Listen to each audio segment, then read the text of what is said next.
প্রথমবারের মতো ঢাকা বিশ্ববিদ্যালয়ে ভর্তি পরীক্ষা ৭ বিভাগে, প্রশ্নপত্র ফাঁস রোধে কঠোর নজরদারি। ধামাকার সিইও সহ ৩ কর্মকর্তা আটক, ই কমার্সে প্রতারণা ঠেকাতে ডিজিটাল প্ল্যাটফর্ম তৈরির উদ্যোগ। আস্থার সংকট দূর হওয়া নির্ভর করছে আইন সংস্কারের উপর, জানালেন সিইসি। ১১ নভেম্বর ৮৪৮ ইউনিয়নে ভোট। বিএনপির ভাঙাহাটার জমবে না, বললেন ওবায়দুল কাদের। স্বাধীনতার চেতনা ধ্বংস করায় জিয়ার সমালোচনা। পরিমনির ২ দফা রিমান্ড, আবারও ২ ম্যাজিস্ট্রেটের ব্যাখ্যা চাইলেন হাইকোর্ট।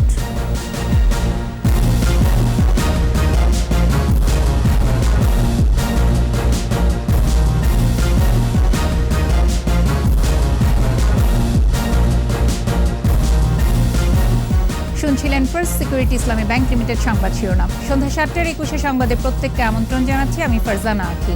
দর্শক, ২১ টেলিভিশনের সংবাদ একই সাথে সরাসরি দেখতে পাবেন আমাদের ফেসবুক পেজ www.facebook.com/2124 অনলাইনে। এছাড়া সংবাদে আরও থাকছে। ভবানীপুরে কাল মমতার ভাগ্য নির্ধারণ। প্রতিদ্বন্দ্বী বিজেপির প্রিয়াঙ্কা সহিংসতার আশঙ্কায় ১৪৪ ধারা জারি।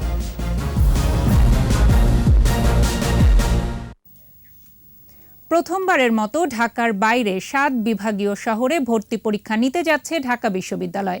শিক্ষার্থীদের ভোগান্তি কমানো, সময় ও অর্থের সাশ্রয় করতে ২০২০-২১ শিক্ষাবর্ষের স্নাতক শ্রেণীর সবকটি ইউনিটের পরীক্ষা গ্রহণে এই সিদ্ধান্ত নিয়েছে বিশ্ববিদ্যালয় প্রশাসন। সংবাদ সম্মেলনে জানানো হয়েছে, অসৎ উপায়, ডিজিটাল জালিয়াতি রোধে এবারেরও আইন শৃঙ্খলা বাহিনীর জোর নজরদারি থাকবে। রিপোর্টে আরও জানাচ্ছেন মোহাম্মদ নুরুন নবী।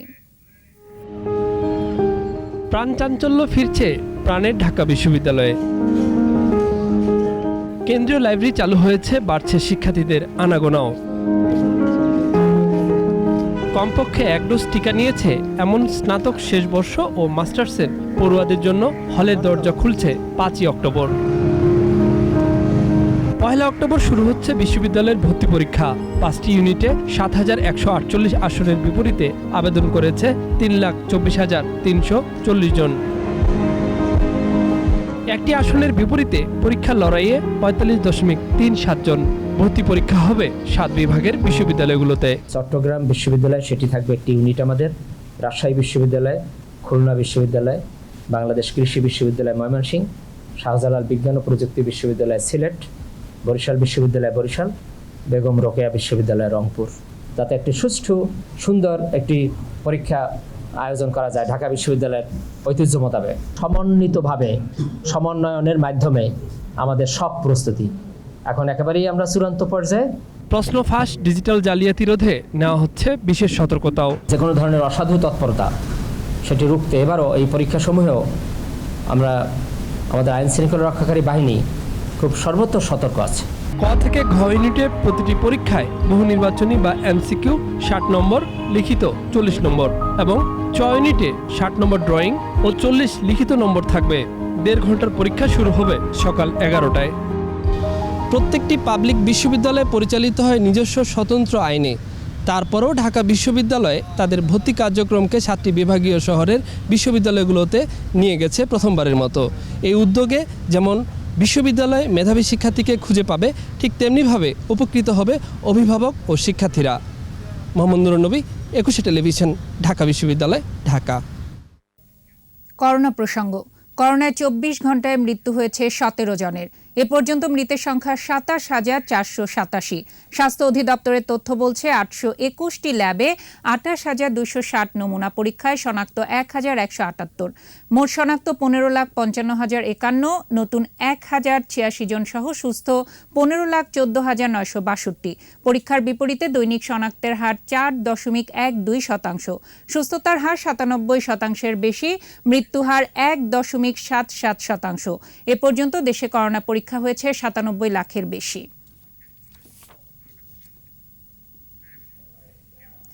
প্রতারণা ও অর্থ আত্মসাতের অভিযোগে ই কমার্স প্রতিষ্ঠান ধামাকার সিইও সিরাজুল ইসলাম সহ ৩ জনকে গ্রেপ্তার করেছে র্যাব। রাজধানীর তেজগাঁও সহ বিভিন্ন স্থানে অভিযান চালিয়ে তাদের গ্রেপ্তার করা হয়। এদিকে ই কমার্স প্রতিষ্ঠান ইভ্যালি, ধামাকা শপিং সহ ৪ প্রতিষ্ঠানের সদস্যপদ বাতিল করেছে e commerce association of Bangladesh, e CAB. Jasim জুয়েলের রিপোর্ট। সাম্প্রতিক বিভিন্ন ই-কমার্স প্রতিষ্ঠান কারসাজির মাধ্যমে গ্রাহকদের পণ্য না দিয়ে অর্থ আত্মসাতের বিষয়টি চাঞ্চল্য সৃষ্টি করে। অর্থ আত্মসাতের অভিযোগে ধামাকাশপিং.কমের ব্যবস্থাপনা পরিচালক সহ 11 জনের বিরুদ্ধে মামলা করে এক ভুক্তভোগী। এরই ধারাবাহিকতায় র্যাবের অভিযানে রাজধানীর তেজগাঁও থেকে ধামাকার সিইও সহ 4 জনকে গ্রেপ্তার করা হয়। র্যাব জানায় ধামাকা.কমের কোনো অনুমোদন ও লাইসেন্স নেই। এ পর্যন্ত 750 কোটি টাকা লেনদেন হয়েছে, যার অধিকাংশ টাকাই সরিয়ে ফেলা হয়েছে। যারা কাস্টমার বা বায়ার তাদের প্রায় 150 কোটি টাকা বকেয়া হয়েছে এবং বিভিন্ন চেক ইস্যু করেছে বিভিন্ন কাস্টমারদের। এটা প্রায় 30 থেকে 40 কোটি টাকার চেক ইস্যু করা হয়েছে। গত এপ্রিল থেকে মূলত কোনো ধরনের পণ্যই ডেলিভারি করা হয় নাই এবং গত জুন থেকে সকল কর্মচারী এবং এমপ্লয়ির বেতন বন্ধ রয়েছে। গ্রেপ্তারকৃতরা জানান ধামাকার গ্রাহক সংখ্যা 3 লক্ষাধিক। বিভিন্ন লোভনীয় অফার দিয়ে গ্রাহকদের কাছ থেকে টাকা নেওয়া হতো, পরে পণ্য না দিয়ে টাকা সরিয়ে ফেলা হতো। তৈরিকারক যে প্রতিষ্ঠান এবং গ্রাহক তাদের কাছ থেকে তারা অর্থ নিয়ে তারা হোল্ড মানি প্রসেসে তারা টাকা আটকে রেখেছে এবং পরবর্তীতে এই টাকা বিভিন্নভাবে আত্মসাৎ করেছে। বর্তমানে যৎসামান্য টাকা, যেটা 1 লাখেরও কম টাকা তাদের অ্যাকাউন্টে রয়েছে। এদিকে ই-ক্যাব জানিয়েছে ক্রেতা ও ভোক্তাদের পাওনা সময়মতো পরিশোধ না করায় 4 প্রতিষ্ঠানের সদস্য পদ স্থগিত করা হয়েছে। জসিম জুয়েল, 21 টেলিভিশন, ঢাকা। ই-কমার্সে প্রতারণা ঠেকাতে ব্যাংক, আর্থিক প্রতিষ্ঠান সহ সবাইকে সাথে নিয়ে ইন্টারেক্টিভ ডিজিটাল প্ল্যাটফর্ম তৈরির উদ্যোগ নেওয়া হবে বলে জানিয়েছেন আইসিটি প্রতিমন্ত্রী জুনায়েদ আহমেদ পলক। বলেন, লোকসান সমন্বয় করতে না পারায় ইভ্যালির মতো প্রতিষ্ঠানগুলো ব্যর্থ হয়েছে। বুধবার ঢাকা রিপোর্টার্স ইউনিটির নিজস্ব অ্যাপ উদ্বোধনী অনুষ্ঠানে একথা বলেন তিনি। মেহেদী হাসানের রিপোর্ট। ইভ্যালি, ই-অরেঞ্জ, ধামাকা সহ কয়েকটি ই-কমার্স প্রতিষ্ঠানের খপ্পরে পড়ে সর্বস্ব হারিয়ে মাথায় হাত হাজারো গ্রাহকের। এমন পরিস্থিতিতে ঢাকা রিপোর্টার্স ইউনিটির এক অনুষ্ঠানে সাংবাদিকদের মুখোমুখি আইসিটি প্রতিমন্ত্রী জুনায়েদ আহমেদ পলক। দ্রুততা এবং জবাবদিহিতা নিশ্চিত করতে চাই। ই-কমার্সের চলমান অস্থিরতা প্রসঙ্গে প্রতিমন্ত্রী বলেন, নতুন কোনো প্রতিষ্ঠান, বিশেষ করে যারা অস্বাভাবিক মুনাফা বা ডিসকাউন্ট অফার দিয়ে বাজারে আসে, তাদের বিষয়ে সরকার সহ সবাইকে সতর্ক হতে হবে। ডেফিনেটলি সাবধান হওয়ার দরকার আছে। তার দাবি, বিশ্ববিখ্যাত ই-কমার্স প্রতিষ্ঠান আলিবাবা বা অ্যামাজনও শুরুতে ইভ্যালির মতো ছাড় বা ডিসকাউন্টের অফার দিয়ে ব্যবসা শুরু করেছিল। সময় মতো লোকসান সমন্বয় করতে সক্ষম হয়, সফল হয়েছে তারা। কিন্তু একই মডেল অনুসরণ করে ইভ্যালির মতো বাংলাদেশি প্রতিষ্ঠানগুলো ব্যর্থ হয়েছে বলে মত প্রতিমন্ত্রীর। আলিবাবা যেটা শুরুতে করছিল, ওরা কি করছিল, এই ইউজার অ্যাকুইজিশন বাড়ানোর জন্য এই 8 আর 10 করতে করতে 2 এর যে গ্যাপ পড়ে, এটাকে অ্যাডভার্টাইজিং মানি হিসেবে ব্যবহার করতে করতে যখন দেখা যায় যে একটা ব্যালেন্স আসে 2 বছর 4 বছর পর, তখন একটা ইনভেস্টমেন্ট পায়। কিন্তু হয়েছে কি, এর টাইমিংটা না অনেকে ঠিকমতো করতে পারেনি, যাদের উদ্দেশ্য ভালো ছিল। আর যাদের উদ্দেশ্য গোড়া থেকেই গলদ ছিল, যে টাকা যা পাবো এটা নিয়ে পালায় যাব, সেটা কিন্তু টোটালি ডিফারেন্ট ছিল। ই-কমার্সে প্রতারণা ও নৈরাজ্য ঠেকাতে ডিসকাউন্টের হার বেঁধে দেওয়া হবে। এছাড়া নতুন একটি ডিজিটাল প্ল্যাটফর্ম প্রতিষ্ঠার কথাও জানান প্রতিমন্ত্রী। আর্থিক প্রতারণার চ্যালেঞ্জকে যদি আমরা মোকাবেলা করতে চাই, তাহলে সমাধানের পথ কিন্তু প্রযুক্তি, এবং এই প্রযুক্তি নির্ভর সমাধান হচ্ছে ইন্টারঅপারেবল ডিজিটাল ট্রানজ্যাকশন প্ল্যাটফর্ম। একটা প্ল্যাটফর্ম করে আমরা এই ব্যাংকিং সেক্টরের আর্থিক দুর্নীতি এবং আমাদের ই-কমার্সের প্রতারণা প্রত্যেকটা জায়গায় আমরা ডিজিটাল সমাধান নিয়ে আসতে পারবো। সাইবার নিরাপত্তার জন্য প্রয়োজনীয় জনবল তৈরির উদ্যোগ নেওয়া হয়েছে বলে জানান আইসিটি প্রতিমন্ত্রী। আমরা সাইবার সিকিউরিটি একটা এক্সপার্ট পুল তৈরি করার। মেহেদী হাসান, 21 টেলিভিশন, ঢাকা। রাজনৈতিক দলের ঐক্যমতের ভিত্তিতেই পরবর্তী কমিশন হওয়া উচিত বলে মন্তব্য করেছেন প্রধান নির্বাচন commissioner KM Nurul Huda. Commission সভা শেষে সিইসি বলেন, আস্থার সংকট দূর হওয়া নির্ভর করছে আইন সংস্কারের উপর। এদিকে দ্বিতীয় দফায় 848 ইউনিয়ন পরিষদে ভোট 11 নভেম্বর। এছাড়া এদিন সিরাজগঞ্জ 6 ও 10 পৌরসভার তফসিলও ঘোষণা হয়েছে। বিস্তারিত জানাচ্ছেন স্মৃতি মণ্ডল। রাজধানীর আগারগাঁও নির্বাচন কমিশন সচিবালয়ে কমিশন সভার পর রাশিয়া নির্বাচন পরিদর্শন ছাড়াও বিভিন্ন ইস্যুতে কথা বলেন প্রধান নির্বাচন commissioner KM Nurul Huda. Commission মোটেই অনেস্টার জায়গা না, জনগণের আস্থা নেই এ কথা কোনো রকম বলা যাবে না, কারণ জনগণ আপনাকে বলেন নাই যে আস্থা নেই। রাজনৈতিক দলের লোকেরা এটা বলেন, নির্বাচনে তারা অনেক সময় তারা নির্বাচনে প্রতিদ্বন্দ্বিতা করেন না, অথচ বলেন যে নির্বাচনে জনগণের আস্থা নেই। চলতি বছরের ডিসেম্বরের মধ্যে ইউনিয়ন পরিষদ এবং আগামী বছরের জানুয়ারির মধ্যে জেলা পরিষদ নির্বাচন শেষ করার কথা জানান সিইসি। কমিশন গঠন প্রসঙ্গে সিইসি বলেন, আইন তৈরি করে সংসদ, এখানে ইসির ভূমিকা নেই। তবে আস্থার সংকট দূর হওয়া নির্ভর করবে আইন সংস্কারের ওপর। পরবর্তী কমিশন গঠন করার ব্যাপারে রাজনৈতিক দলের ঐক্যমতের ভিত্তিতে হওয়া উচিত, অবশ্যই সেটা হওয়া উচিত, আমি সেটা সমর্থন করি। আমাদের আইনগুলো আইন মন্ত্রণালয়ের মাধ্যমে হয়, কারণ তাদের কাছ থেকে এরকম কোনো আমাদের কাছে ইঙ্গিত আসেনি যে আইন তৈরি করতে হবে কি হবে না। তারা বলে যে সাংবিধানিক যে ব্যবস্থা আছে সেই ব্যবস্থা অনুসারে করা সম্ভব। এদিকে দ্বিতীয় ধাপের 848 ইউনিয়ন পরিষদ, সিরাজগঞ্জ 6 শূন্য আসন ও সপ্তম ধাপে 10 পৌরসভা নির্বাচনের তফসিল ঘোষণা করেছেন কমিশন সচিব।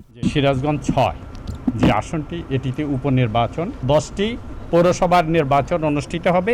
ভোট গ্রহণের তারিখ 2 নভেম্বর। তৃতীয় ধাপের যেই ইউনিয়ন পরিষদের নির্বাচন অনুষ্ঠিত হবে, সেখানে টোটালি আমরা 848টি ইউনিয়ন পরিষদকে নিয়ে এসেছি। মনোনয়নপত্র দাখিলের শেষ তারিখ 17 অক্টোবর, প্রার্থিতা প্রত্যাহারের শেষ তারিখ 26 অক্টোবর, প্রতীক বরাদ্দ 27 অক্টোবর এবং ভোট গ্রহণের তারিখ 11 নভেম্বর।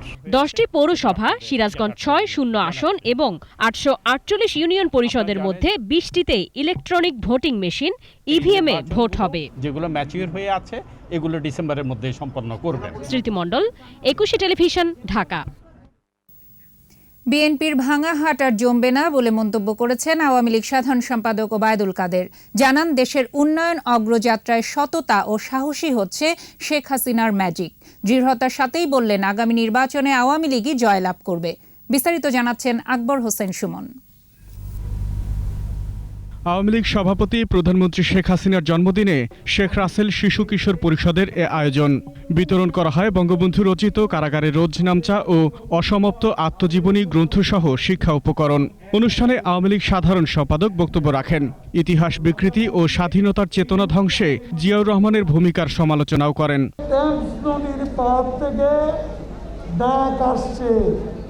কিন্তু টেমস নদীর জোয়ারে তো বাংলাদেশে আন্দোলন হবে।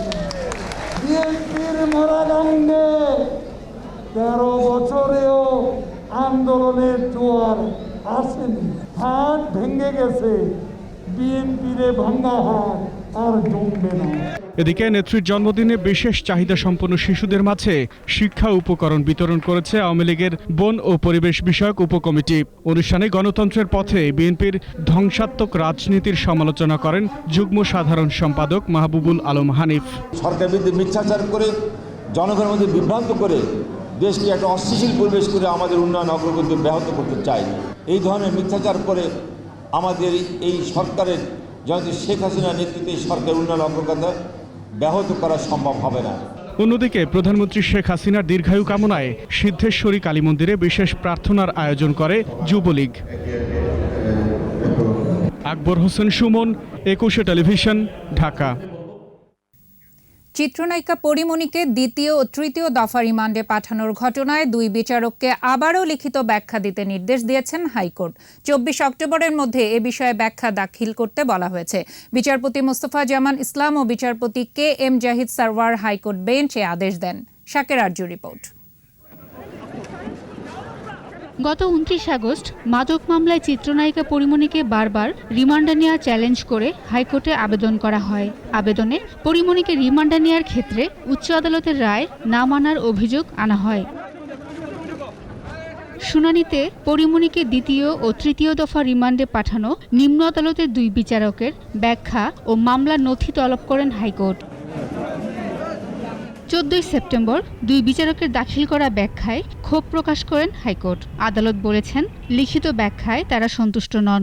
আজকে যখন মামলাটা লিস্টে আসলো তখন আবার সমভাবেই তারা ক্ষমা প্রার্থনা করলেন, কিন্তু যে ব্যাখ্যাটা প্রদান করলেন সেই ব্যাখ্যাটা আদালতের কাছে যেমন আজকে সন্তোষজনক মনে হয়নি। অ্যাটর্নি জেনারেল স্যারও অ্যাপিয়ার করেছেন এবং ওনাদের পক্ষে সময় চেয়েছেন। সেই সময়ের পরিপ্রেক্ষিতে আগামী 24 তারিখ রাখা হয়েছে।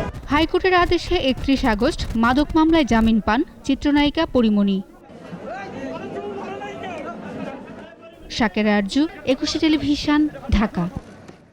সময় হলো বিরতির। যখন ফিরছি তখন অন্যান্য খবরের সঙ্গে আরও যা থাকবে।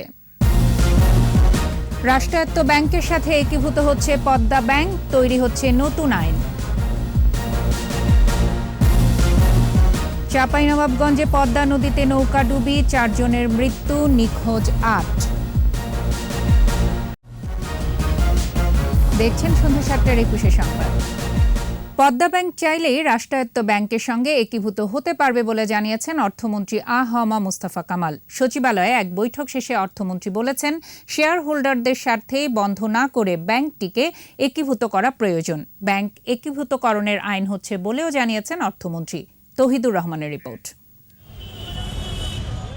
আর্থিক কেলেঙ্কারিতে ডুবতে থাকা ফার্মার্স ব্যাংক 2019 সালের ডিসেম্বরে নাম বদলে পদ্মা ব্যাংক হিসেবে আত্মপ্রকাশ করে।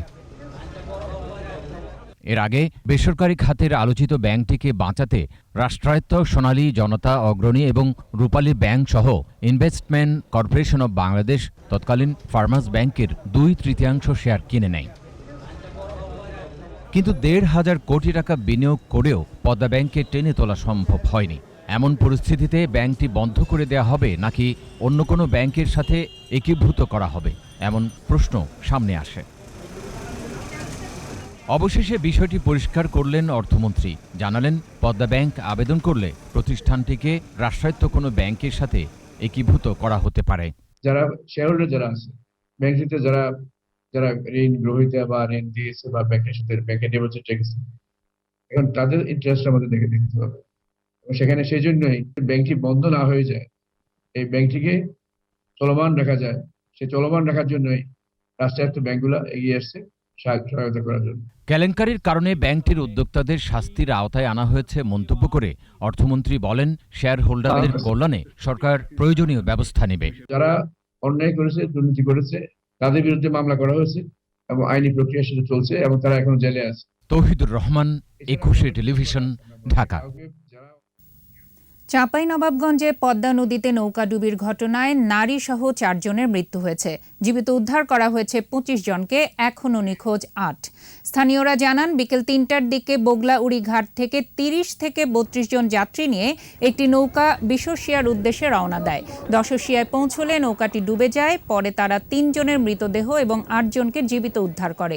এরপর এক মৃতদেহ এবং জীবিত আরও 17 জনকে জীবিত উদ্ধার করা হয়।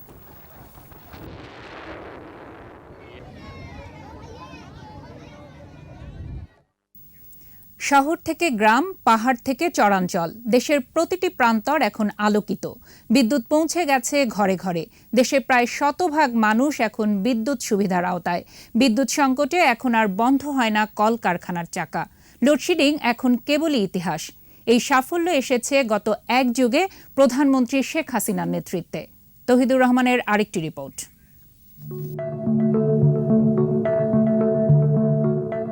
সন্দীপ, চারদিকে যার বঙ্গোপসাগরের অথই জল, মূল ভূখণ্ডের সাথে সড়ক যোগাযোগ নেই, অথচ এখানকার ঘরে ঘরে বিদ্যুতের বাতি জ্বলছে এখন।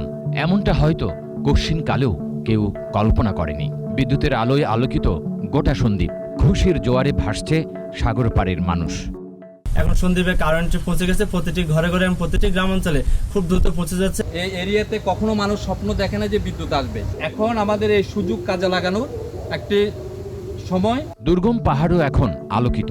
বিদ্যুতের আওতায় এসেছে বান্দরবান, খাগড়াছড়ি সহ সব এলাকা। গ্রামটা ছিল পুরো অন্ধকার, এখন বিদ্যুৎ আসাতে আমাদের গ্রামটা মোটামুটি একেবারে আলোকিত হয়েছে। বিদ্যুৎ আসাতে আমরা যে হইতে শুরু করে জলীয় পানি হইতে শুরু করে সবকিছু আমরা সুবিধা ভোগ করতেছি। বিদ্যুতের বাতি জ্বলছে চরাঞ্চলেও। কোথাও নদীর তলদেশ দিয়ে টানা হয়েছে বিদ্যুতের লাইন। শহরের মানুষ খুব আনন্দিত এই ধরনের প্রকল্পের মাধ্যমে গ্রামকে শহর করার জন্য। সব মিলে দেশের প্রায় 100% মানুষ এখন বিদ্যুৎ সুবিধার আওতায়। তবে এই ঈর্ষণীয় সাফল্য খুব সহজেই ধরা দেয়নি। ভয়াবহ লোডশেডিংয়ের কবল থেকে দেশকে টেনে তুলতে নিতে হয়েছে অনেক সাহসী সিদ্ধান্ত। বিদ্যুৎ বিভাগ বলছে 2009 সালে দেশে বিদ্যুতের উৎপাদন ক্ষমতা ছিল মাত্র 4,942 মেগাওয়াট। এখন যা 26,000 মেগাওয়াট ছাড়িয়েছে। বিদ্যুৎ খাতের মহাপরিকল্পনা অনুযায়ী 2041 সালের মধ্যে 60,000 মেগাওয়াট বিদ্যুৎ উৎপাদন করতে চায় সরকার। এর মধ্যে এলএনজি ও নিজস্ব গ্যাসে 35%, কয়লায় 35% এবং বাকি 30% বিদ্যুৎ আসবে আমদানি তেলভিত্তিক কেন্দ্র এবং নবায়নযোগ্য প্রকল্প থেকে। পরিকল্পনা অনুযায়ী রামপাল, পায়রা, মহেশখালী, বাঁশখালী, মাতারবাড়ি সহ উপকূলীয় এলাকায় গড়ে উঠছে বড় বড় বিদ্যুৎ কেন্দ্র। নবায়নযোগ্য বিদ্যুতের উৎপাদন বাড়াতে নেওয়া হচ্ছে নতুন প্রকল্প। এদিকে বিদ্যুৎ উৎপাদনে গ্যাস, তেল আর কয়লার মধ্যে পরিকল্পনা সীমাবদ্ধ রাখেনি বর্তমান সরকার। রূপপুরে তৈরি হচ্ছে দেশের প্রথম পরমাণু বিদ্যুৎ কেন্দ্র। এই যে জিডিপির যে সাইকেলটা, এই সাইকেলটা তৈরি হয়েছে কিন্তু বিদ্যুতায়ন করার 100% বিদ্যুতায়ন করাতে, এবং এখানে যে গ্যাস ফিডিং করলাম, এখানে একটা বিরাট সাইকেল তৈরি হয়ে গেছে। উৎপাদন বৃদ্ধির পাশাপাশি বিদ্যুতের সঞ্চালন ব্যবস্থাও শক্তিশালীকরণের কাজ চলছে। সব মিলে শেখ হাসিনার নেতৃত্বাধীন বর্তমান সরকারের 12 বছরে শক্তিশালী ভিত্তির উপর দাঁড়িয়েছে দেশের বিদ্যুৎ খাত, আর এর উপর ভর করেই এগিয়ে যাচ্ছে দেশের অর্থনীতি। উন্নয়ন অগ্রযাত্রায় বাংলাদেশ হয়ে উঠেছে role model. Touhidur Rahman, 21 television, Dhaka. গত 5 দিন ঢাকা দক্ষিণ সিটি কর্পোরেশনের ডেঙ্গু রোগীর সংখ্যা 25-এর নিচে এবং পরিস্থিতি নিয়ন্ত্রণে আছে বলে দাবি করেছেন দক্ষিণ সিটি কর্পোরেশনের মেয়র ব্যারিস্টার শেখ ফজলে নূর তাপস। বুড়িগঙ্গা নদী এবং সদরঘাটের আশেপাশের এলাকা পরিদর্শনে এসে মেয়র বলেন, এবারের বর্ষায় প্রতিদিন বৃষ্টিপাত হওয়ায় ডেঙ্গুর প্রাদুর্ভাব এখনও রয়েছে। তাছাড়া প্রতিদিন ডেঙ্গু আক্রান্ত রোগীদের ঠিকানা সংগ্রহ করে তাদের বাসার 400 গজের মধ্যে মশক নিধনে ব্যবস্থা গ্রহণ করা হচ্ছে। গত 5 দিন ধরে আমরা প্রত্যেক দিনই 20-এর ঘরে আমাদের রোগী পেয়েছি ঢাকা দক্ষিণ সিটি কর্পোরেশন এলাকায়, সুতরাং নিয়ন্ত্রণে রয়েছে। এটা যেহেতু বৃষ্টি এখনও থামছে না, এখনও প্রতিনিয়ত প্রত্যেক দিনই বৃষ্টি হচ্ছে, সুতরাং আধারগুলো আবার সৃষ্টি হচ্ছে। আমরা চেষ্টা করছি যে প্রতিনিয়ত এই উৎসস্থলগুলো ধ্বংস করার জন্য। সময়ের প্রয়োজনে বেড়েছে জীবনের জটিলতা। বহুমাত্রিক সমস্যায় উচ্চ হারে বাড়ছে হৃদরোগ। কমছে না হাসপাতালের ভিড়। আউটডোর ইনডোর মিলে প্রতিনিয়ত সেবাও নিচ্ছেন অনেক মানুষ। আজ বিশ্ব হার্ট দিবসে ক্রমবর্ধমান হৃদরোগ নিয়ে স্মৃতিমণ্ডলের ধারাবাহিক রিপোর্টের দেখুন প্রথম পর্ব।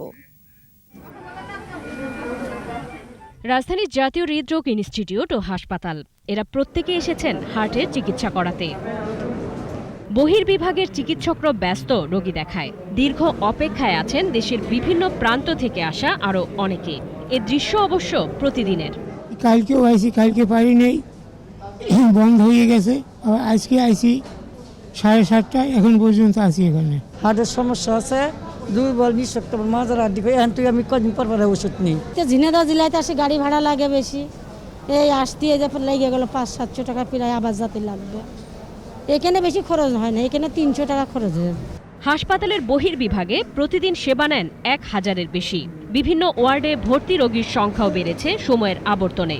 রিং পরানোর পরে 9 মাস পরে হার্টবিটের সমস্যা দেখা দেয়। আমি যদি আরো আগে নিয়ে আসতে পারতাম, হয়তো এখন যা যা সমস্যা সেটা হয়তো কম হতে পারত। এবছরের আগস্ট থেকে বহির্বিভাগে বেড়েছে রোগীর চাপ। অবস্থা জটিল হওয়ায় হাসপাতালে ভর্তির সংখ্যাও বিগত হিসেব ছাড়িয়েছে।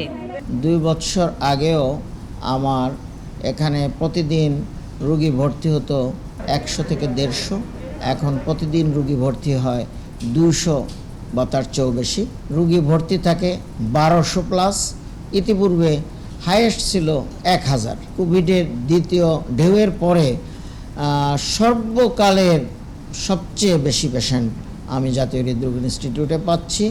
উচ্চ রক্তচাপ, ডায়াবেটিস, রক্তে চর্বি, খাদ্যাভ্যাসে পরিবর্তন, তামাক ও ধূমপান সেবন, কায়িক পরিশ্রম না করার ফলে হৃদরোগে আক্রান্তের সংখ্যা বেড়েছে। বংশগত প্রভাবও অনেকের ক্ষেত্রে এ রোগের কারণ। এই রোগ একদিনে হয় না, একবার হয়ে গেলে ক্রনিক হয়ে যায়। হয় রোগী মারা যাবে, না হলে চিরদিন সে এই ঔষধ খাক, স্টেন্ট লাগাক আর অপারেশন করুক, সে এই রোগ নিয়ে বাঁচতে হবে। ছেলে মেয়েদেরও ফিজিক্যাল অ্যাক্টিভিটি করাতে হবে এবং তার ওজন ঠিক রাখতে হবে। ডায়াবেটিস থাকলে কন্ট্রোল করতে হবে এবং উচ্চ রক্তচাপ যদি থাকে সেটাও কন্ট্রোল করতে হবে। তবে সচেতনতা বাড়লে হৃদরোগের প্রকোপ কমবে, অভিমত বিশেষজ্ঞদের। স্মৃতিমণ্ডল, 21 টেলিভিশন, ঢাকা। আমাদের বিশেষ আয়োজন আমার বাংলা।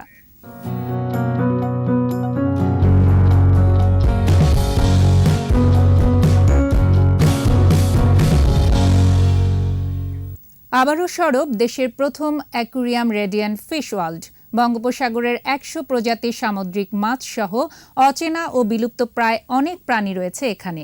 সাগরের জীববৈচিত্র্য ও প্রাণী সম্পর্কে জানার শিক্ষা কেন্দ্র মনে করছেন দর্শনার্থীরা। কক্সবাজার প্রতিনিধি আব্দুল আজিজের রিপোর্ট জানাচ্ছেন রত্না জামান।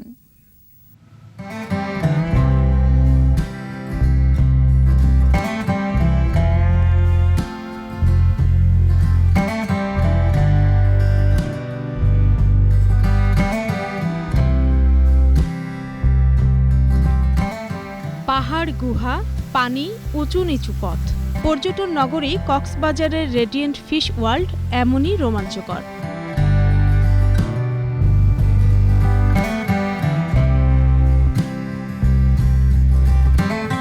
ভেতরে প্রবেশ করলে দেখা মিলবে সামুদ্রিক কীটপতঙ্গ সহ কচ্ছপ, হাঙর, কাঁকড়া, জেলিফিশ সহ সামুদ্রিক মাছ।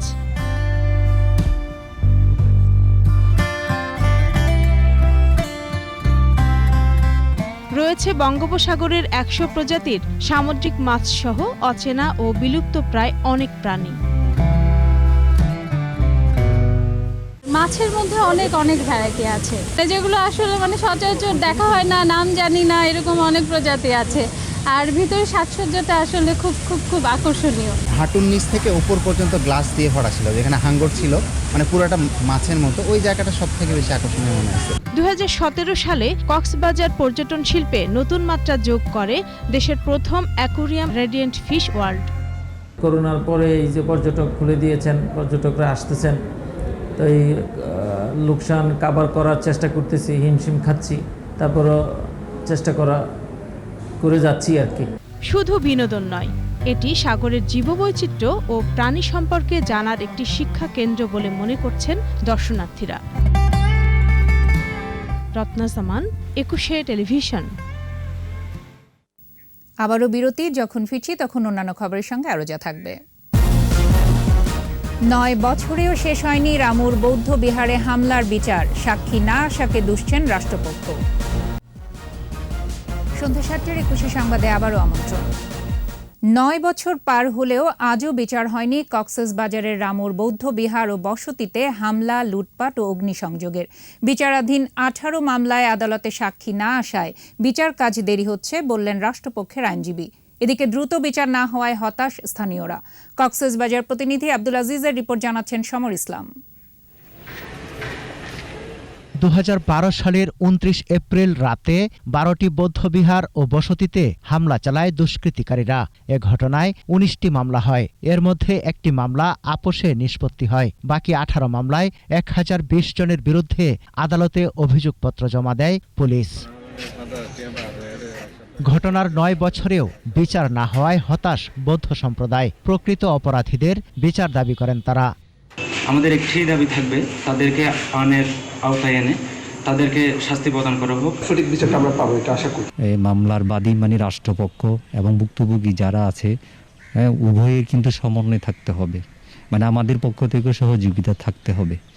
এই দুইয়ের সমন্বয়ে কিন্তু একটার পরে গিয়ে কিন্তু এটার সুরাহা হতে পারে, আমরা সে আশা করছি। এদিকে রাষ্ট্রপক্ষের আইনজীবী জানান, আদালতে সাক্ষী না আসায় বিচার প্রক্রিয়া নিয়ে দীর্ঘসূত্রিতা দেখা দিয়েছে। ন্যায় বিচারের স্বার্থে আমরা এই মামলাগুলো যত তাড়াতাড়ি সম্ভব দ্রুত করার চেষ্টা করব। সাক্ষীরা যদি আসে তাহলে আমরা সাক্ষীদেরকে মাননীয় আদালতের সামনে উপস্থাপন করব। 2012 সালের 29 সেপ্টেম্বর উত্তম বড়ুয়া নামে এক বৌদ্ধ যুবকের ফেসবুকে কোরআন অবমাননার একটি ছবি দেয়াকে কেন্দ্র করে রামুতে সহিংসতার ঘটনা ঘটে। সমর ইসলাম, 21 টেলিভিশন। এদিকে রামুতে বৌদ্ধ বিহার ও বসতিতে হামলার 9 বছর উপলক্ষে সংঘদান, অষ্টপরিষ্কার দান, ধর্মসভা ও মানববন্ধন হয়েছে। লালচিং মৈত্রী বিহার কমপ্লেক্সে অনুষ্ঠানে সভাপতিত্ব করেন অধ্যক্ষ সুচারিতা মহাথেরো। অনুষ্ঠানে প্রধান অতিথি ছিলেন রামু সেনা নিবাসের station commander brigadier general Mohammad Riazur Rahman. এর আগে ভোরে অর্ঘ্যদানের মধ্য দিয়ে দিনব্যাপী অনুষ্ঠানের সূচনা করা হয়।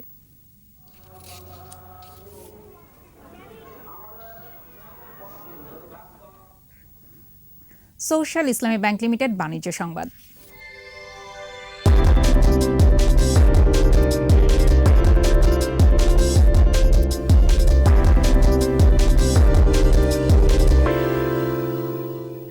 কৃষি কৃষি খাত যাতে লাভজনক হয় সেই লক্ষ্যে বাণিজ্যকরণের কাজ চলছে বলে জানিয়েছেন কৃষিমন্ত্রী ডক্টর আব্দুর রাজ্জাক।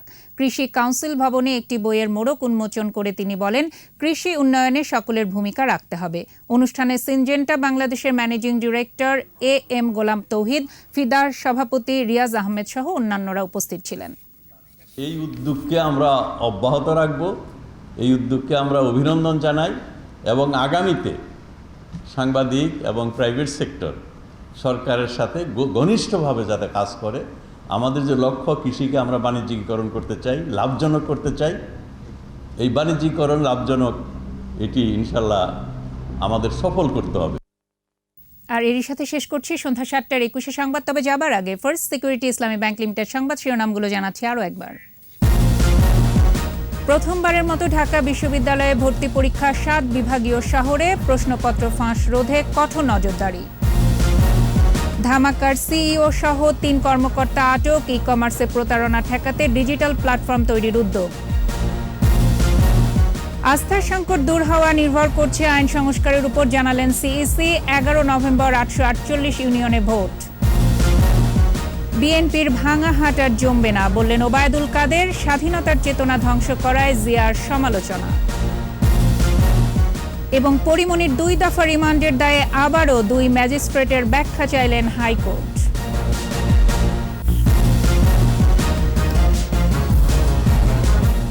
সর্বশেষ খবর জানতে ডায়াল করুন 2021 নম্বরে, আর ভিজিট করুন 21-tv.com এই ওয়েবসাইটে। এছাড়া ফেসবুকে লগ ইন করতে পারেন facebook.com/2124 অনলাইনে। পরবর্তী সংবাদ রাত 9টায় দেখার আমন্ত্রণ রইল। স্বাস্থ্যবিধি মেনে চলুন, সুস্থ থাকুন, 21-এর সাথেই থাকুন।